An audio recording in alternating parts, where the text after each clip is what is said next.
Muy buenos días, muchachos. El día de hoy vamos a hablar sobre nomenclatura química inorgánica para grado décimo. Hoy 25 y 26 de abril vamos a hablar de la nomenclatura de los compuestos químicos inorgánicos. Entonces, la nomenclatura es un conjunto de reglas dadas por la IUPAC para nombrar los diferentes compuestos químicos que se encuentran en la naturaleza. Acordémonos que estos compuestos químicos tienen un grupo funcional que es la parte reactiva de la molécula. Entonces acá tenemos, por ejemplo, los óseos, la parte reactiva de la molécula, entonces sería el grupo funcional que tenemos acá. La nomenclatura química dada por la IUPAC, entonces corresponde a tres tipos de nomenclatura: la nomenclatura tradicional, la nomenclatura Stott y la nomenclatura sistémica. Entonces acordémonos, tradicional, Stott y sistémica. Estas nomenclaturas se rigen por diferentes reglas, dependiendo de la manera como nosotros queramos nombrar los compuestos, de las cuales la más común es la tradicional. Entonces, para nombrar los compuestos químicos, la nomenclatura tradicional se basa en tres reglas fundamentales que son: cuando un elemento trabaja con una valencia, entonces se nombra con la palabra óxido seguida del elemento respectivo. Ejemplo, óxido de sodio, óxido de rubidio, óxido de cesio, etc. Cuando un elemento trabaja con dos valencias diferentes, entonces se nombra con la palabra oso para la valencia menor e ico para la valencia mayor. Cuando trabaja con tres valencias, entonces se nombra con la palabra hipo-oso. Hay un prefijo antes del sufijo. Hipo, oso para la valencia menor, oso para la segunda e ico para la tercera. Cuando un elemento trabaja con cuatro valencias, se nombra con el prefijo hipo, oso para la primera valencia, oso para la segunda, ico para la tercera y ico para la cuarta. Esto corresponde básicamente a los elementos del grupo séptimo o halógenos. En la nomenclatura Stott vamos a ver que se nombra primero con la palabra ósida, seguida del nombre del elemento y finalmente la valencia va en número romano. Entonces, por ejemplo, digo óxido de calcio 2. ¿Sí? Para la nomenclatura sistémica, entonces vemos que se nombra con prefijos. Entonces, prefijos di, tri, tetra, penta, hesa, hepta, etc.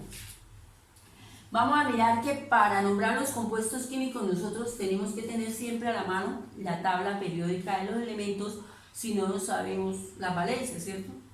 Y para saber escribir correctamente los símbolos químicos. Entonces encontramos, recordemos, la tabla periódica de los elementos químicos.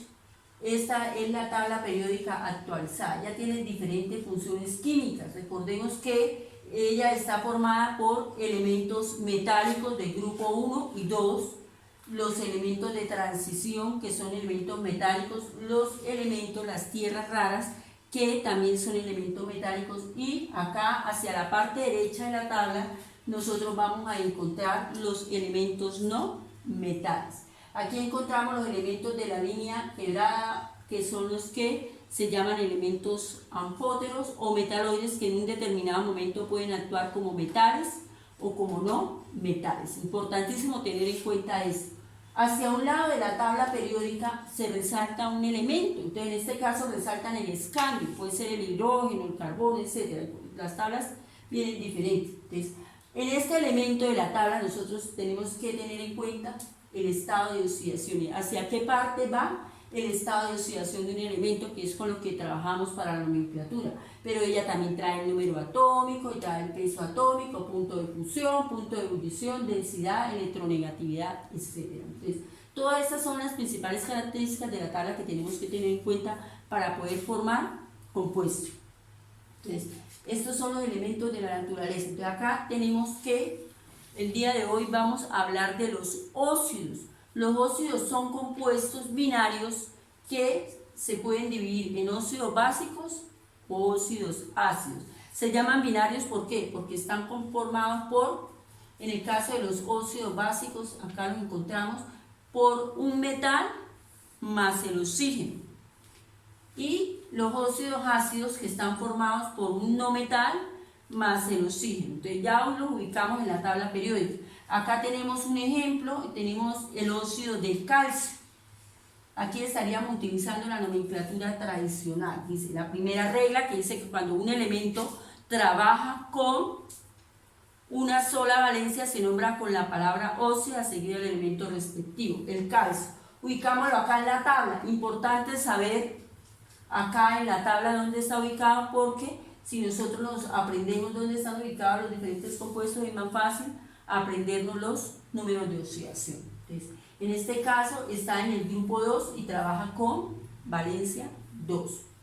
Entonces tenemos el calcio, trabaja con 2, el oxígeno siempre va a trabajar con menos 2. Entonces tenemos acá el calcio con 2, oxígeno con 2, se simplificó, 2 es divisible por acá por 2, entonces me quedaría el CaO, que me iría a formar el óxido de calcio. Esto es la nomenclatura tradicional. Si lo fuéramos a formar en la nomenclatura STOT, entonces ¿cómo podríamos nombrarlo? Me dice que se nombra con la palabra óxido más el nombre del elemento más la valencia en número romano. Entonces lo llamaría prácticamente lo mismo, ¿cierto? Entonces óxido de calcio, pero lo llamaríamos óxido de calcio ¿qué?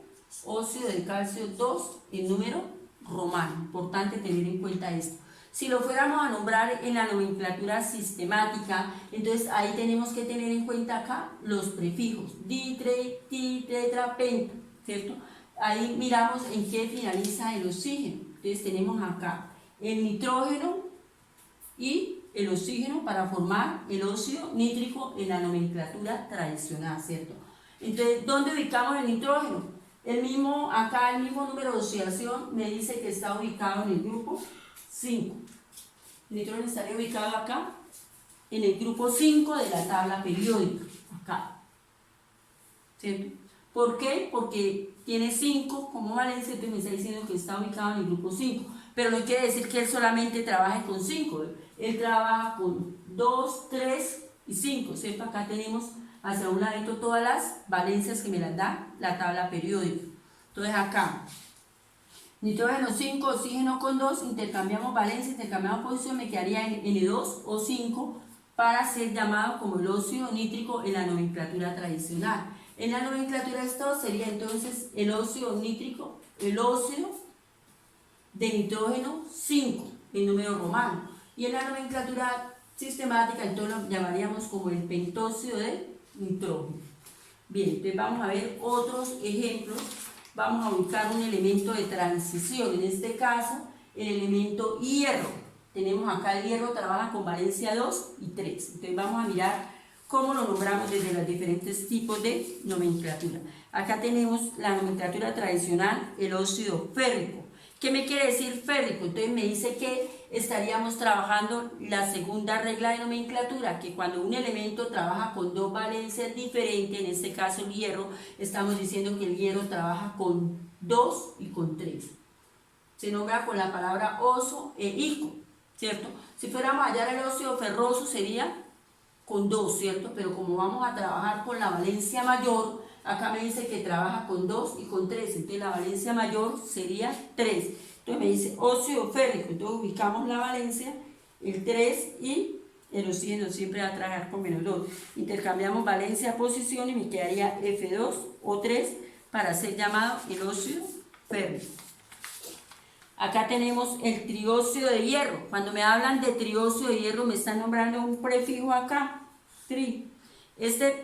Me están nombrando un prefijo, el trióxido de hierro. ¿Qué quiere decir? El tri me está indicando que estoy utilizando la nomenclatura sistemática porque estoy utilizando un prefijo antes de la palabra óxido. Entonces, trióxido de hierro. Tenemos acá, me forma el F2 o 3, el mismo compuesto que veníamos en las diferentes clases de nomenclatura. Entonces, miramos acá ahora el óxido de hierro, ¿sí? El óxido de hierro 3. Entonces estaría trabajando con la nomenclatura STOT, que de pronto es la más fácil, ¿cierto? De nombrar porque solo es cambiar por la valencia. Entonces, óxido de hierro 3 en número romano F2 o 3. Bien, muchachos, entonces acordemos.